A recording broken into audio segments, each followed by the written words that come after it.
दिवाळीच्या शुभेच्छा देण्यासाठी पंतप्रधानांना भेटलो, दिल्लीत आलो, गावी गेलो तरी चर्चा होतेच. पंतप्रधानांच्या भेटीनंतर एकनाथ शिंदेंचं वक्तव्य.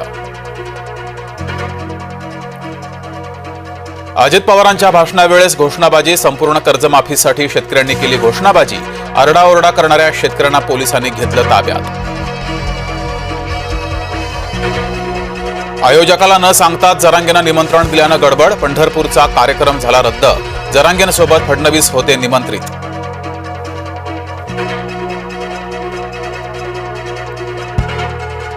जितेंद्र आव्हाडांच्या मुख्यमंत्री भेटीनं भुवया उंचावल्या. ठाण्यात शिंदेविरोधी आघाडीच आव्हाड सक्रिय.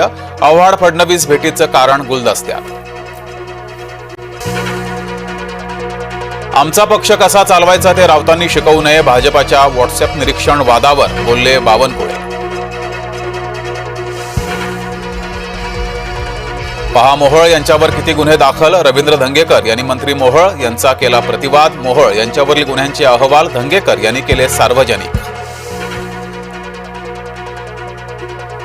धंगेकर मोहोळ वादामध्ये फडणवीसांचा हस्तक्षेप. मुख्यमंत्री देवेंद्र फडणवीसांचं मोहोळांना आश्वासन. धंगेकरांचं वागणं शिंदेंच्या कानावर घालणार. बंजारा उपोषणकर्ते विजय चव्हाण यांचं उपोषण सुटलं. पंकजा मुंडे उपोषणस्थळी हजर. उपोषणकर्त्यांची मुंडेंनी घडवली मुख्यमंत्र्यांसोबत फोनवरून चर्चा.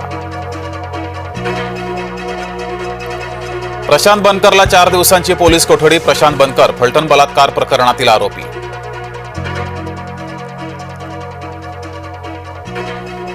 फलटण बलात्कार प्रकरणातील पोलीस उपनिरीक्षक गोपाळ बदने अद्याप फरारच. गृह विभागाकडून फलटण बलात्कार प्रकरणात 2 पोलीस निलंबित.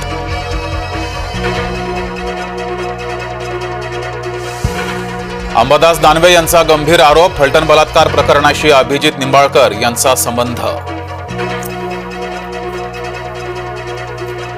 फलटण पीडिता बीडची आणि आरोपी परळीचा धनंजय मुंडे यांच्याकडून कठोर कारवाईची मागणी. जुन्या कार्यकर्त्याला सन्मान द्या, नाहीतर जोरात घसराल. केंद्रीय मंत्री नितीन गडकरींच्या कानपिचक्या.